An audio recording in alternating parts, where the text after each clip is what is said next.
ಸದ್ಯ ಮಳೆ ಬೀಳಪ್ಪ, ಮಳೆ ಬೀಳಲಿ, ನನಗೆ ಏನಾರು ಆಗ್ಲಿ, ಮಳೆ ಅಂತೂ ಬೀಳಲಿ ಫಸ್ಟ್. ನಾನು ದೇವರಿಗೆ ಪ್ರಾರ್ಥನೆ ಮಾಡ್ತಾ ಇದ್ದೀನಿ. ನಿಮ್ಗೆ ಗೊತ್ತಿಲ್ಲ, ಒಂದ್ ರೌಂಡ್ ಮಳೆ ಬಿದ್ರೆ ನಮ್ಗೆ ಎಷ್ಟು ಪವರ್ ಸೇವ್ ಆಗ್ತದೆ. ನಂಬರ್ 1 ಆರೋಗ್ಯ ಎಷ್ಟು ಇದಾಗ್ತದೆ.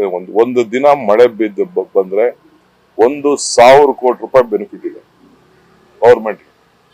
ನಾವೇನು ಫ್ರೀ ಪವರ್ ಕೊಡ್ತಾ ಇದೀವಲ್ಲ ಅದು ಉಳಿತದೆ. ಇಲ್ಲಾಂದ್ರೆ ನೀರು ಬೋರ್ವೆಲ್ ಡಿಗ್ ಮಾಡ್ತಾನೆ ಇರ್ತಾರೆ. ಹೊಲ ಉಳಕ್ಕೆ ಫಸ್ಟ್ ಮಳೆ ಆಗ್ಲಿ, ಚೆನ್ನಾಗಿ ಮಳೆ ಆಗ್ಲಿ, ಭೂಮಿ ನೆಲ್ಲಿಲಿ, ಅದಾಗ್ಲಿ, ಏನ್ ತೊಂದರೆ ಇಲ್ಲ.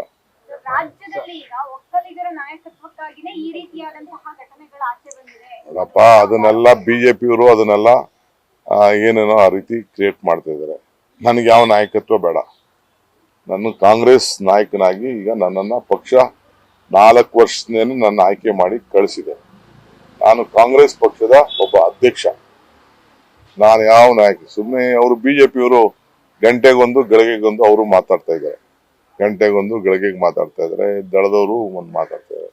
ನನಗೆ ಯಾವ ನಾಯಕತ್ವದ ಏನು ನನಗೆ I am not A Congress Vokkaliga ನಾಯಕ ಅಂತ ನಂಗೆ ಹೇಳ್ಸ್ಕೊಳಕ್ಕೂ ಇಷ್ಟ ಇಲ್ಲ. ನನ್ಗೆ ಅವ್ರಿಗೆ ಹುಟ್ಟಿದೀನಿ, ಒಕ್ಕಲಿಗರಾಗಿ ಹುಟ್ಟಿದೀನಿ.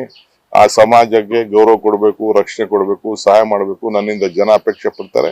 ನಾನು ಖಂಡಿತ ನನ್ನ ಕೈಲಾದಂತಹ ಸೇವೆನ, ಆ ಜನರ ಸ್ವಾಭಿಮಾನ ಗೌರವ ಉಳಿಯೋದಕ್ಕೆ ಏನೇನು ಬೇಕು ಖಂಡಿತ ನಾನು ಮಾಡ್ತೀನಿ. ಅದು ನನ್ನ ಡ್ಯೂಟಿ, ಅದು ನನ್ನ ಧರ್ಮ. ಅದು ನ್ಯೂಸ್ ಫಸ್ಟ್, ನಿರ್ಭೀತಿಯಿಂದ ನಿಮ್ಮ ಪರವಾಗಿ.